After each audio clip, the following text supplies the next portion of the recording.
అందరూ కంటెంట్ ఏంటి, ఏదైనా ఫోన్ చేశాను, మ్యాటర్ ఏంటి, కంటెంట్ ఏంటి, సివిల్ కేసా క్రిమినల్ కేసా?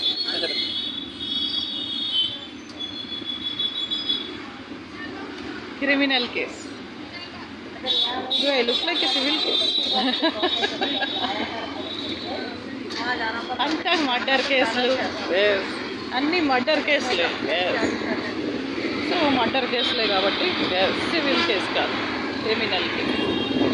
సరే, సరస్వతీ వ్రతం అనేది మనం చక్కగా ఆనందంగా చేసుకోవాలి ఈ నవరాత్రుల్లో. సరస్వతీ వ్రతం మీ అందరికీ తెలుసు, ఇట్స్ క్వైట్ డిఫరెంట్. సరస్వతీ వ్రతంలో అంగీరస మహాముని అంటారు. అంగీరస మహాముని సువేది ఈ యొక్క మొత్తం వ్రతంలో మునీశ్వరుడు, గురువు, శిష్యుడు. సువేదికి పోగొట్టుకున్న రాజ్యాలు, పోగొట్టుకున్నవన్నీ తిరిగి వస్తానికి అంగీరస మహాముని దుర్గా, లక్ష్మీ, సరస్వతిని పూజించమని, అట్లీస్ట్ అష్టమి, నవమి, దశమి నాడు దుర్గా, లక్ష్మీ, సరస్వతుల్ని పూజించమని సందేశం ఇస్తారు, ఉపదేశం ఇస్తారు.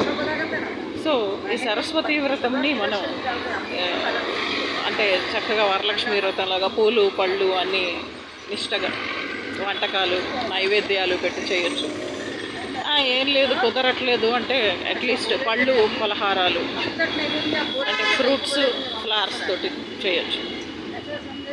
సో ఈ యొక్క లక్ష్మీ, సరస్వతి, దుర్గా ఈ ముగ్గురు తల్లుల్ని పూజించి తరించి మన ఆస్తులు, లక్షలు, కోట్లు, మిలియన్స్ మనం అనుభవించి పిమ్మట స్వర్గానికి తెంచి ఏగుచున్నాడు అదిగో శ్రీనాథుడు అమరపురికి. అంటే ఆంధ్రప్రదేశ్ క్యాపిటల్ కాదు, అమరావతి కాదు, అక్కడి నుంచి కూడా 25 ఎకరాలు రావాలి. సో మన జగన్ సార్ సీఎం అవ్వాలని కోరుకుంటూ 150 కోట్ల రూపాయలు నాకు వచ్చేయాలి. ఇందులో కమిషన్లు, పర్సంటేజ్లు కొంతమందికి ఇవ్వాలి. తప్పకుండా ఇస్తాను. మీ కష్టం నేను ఉంచుకోను. నా పేరు అరుణ, నేను ఎవరికి రుణపడను. ఓకే డియర్ ఫ్రెండ్స్, ఈ సరస్వతి వ్రతంని మర్చిపోకుండా చేయడం మన కర్తవ్యం. సువేది ఎంత నిష్టగా, ఎంత నమ్మకంతో చేసిందో, అంగీరస మహాముని సువేదికి చెప్పినట్టుగా మనకి చెప్పాడు అనుకొని ఈ సరస్వతి వ్రతం బుక్ కొనుక్కొని, బుక్ ఉంది సరస్వతి వ్రతంలో, ఆ తల్లి సరస్వతి యొక్క సహస్రనామార్చన చేసి, ఇంకా దసరా నాడు మనం చదువుకోవాల్సినటువంటి అదే ఆ చెట్టు ఉంటుంది కదా, ఉసిరికాయ చెట్టు, ఆ ఉసిరి చెట్టుని బట్టి జమ్మి చెట్టు, ఉసిరి చెట్టు కార్తీక మాసం రోజు, కార్తీక పౌర్ణమి రోజు ఉసిరి చెట్టుకి దీపం పెట్టాలి. ఈ ఉసిరికాయలో కూడా పెట్టచ్చు, ఉసిరికాయ మీద కూడా పెట్టచ్చు, ఉసిరికాయ లోపల కూడా పెట్టచ్చు, అది టెక్నాలజీ. సో ఉసిరి చెట్టుకి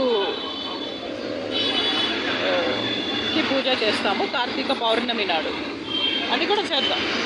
బట్ ఇప్పుడైతే జమ్మి చెట్టుకి పూజ చేయాలి. జమ్మి ఆకు తీసుకోవాలి, జమ్మి ఆకుని పెట్టి జమ్మి చెట్టు దగ్గర కానీ, కింద కానీ, పక్కన కానీ రేడియస్లో ఒక జమ్మి చెట్టు ఉన్న రేడియస్ వెతుక్కొని 2 కిలోమీటర్లు అటు, 2 కిలోమీటర్లు ఇటు అయినా పర్వాలేదు.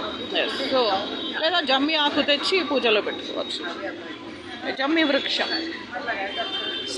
శమయతే పాపం, జమ్మి చెట్టు. సో ఆయుధాల పూజ చేస్తారు కదా, ఆయుధాలు ఆ జమ్మి చెట్టు మీద జాసి పెడతారు. సో అట్లా ఆయుధ పూజ పురస్కరించుకొని జమ్మి చెట్టుకి పూజ చేసి మనం ఈ సరస్వతి వ్రతాన్ని నిర్విఘ్నంగా కొనసాగించి, నిరాయుధులం కాకుండా ఆయుధ పూజ చేసి, బ్యాటరీ ఉన్నా లేకపోయినా, కరెంట్ ఉన్నా లేకపోయినా చక్కగా కార్లకి, బైకులకి పూజ చేసి శుభ్రంగా ఆనందించాలి. ఉన్న దాంట్లో తప్పకుండా దేవుడు కరుణిస్తాడు. లక్ష్మీ, సరస్వతి, దుర్గా మనని ఆశీర్వదిస్తారు. మనం పోగొట్టుకున్నవన్నీ మనకు దొరుకుతాయి. Thank you.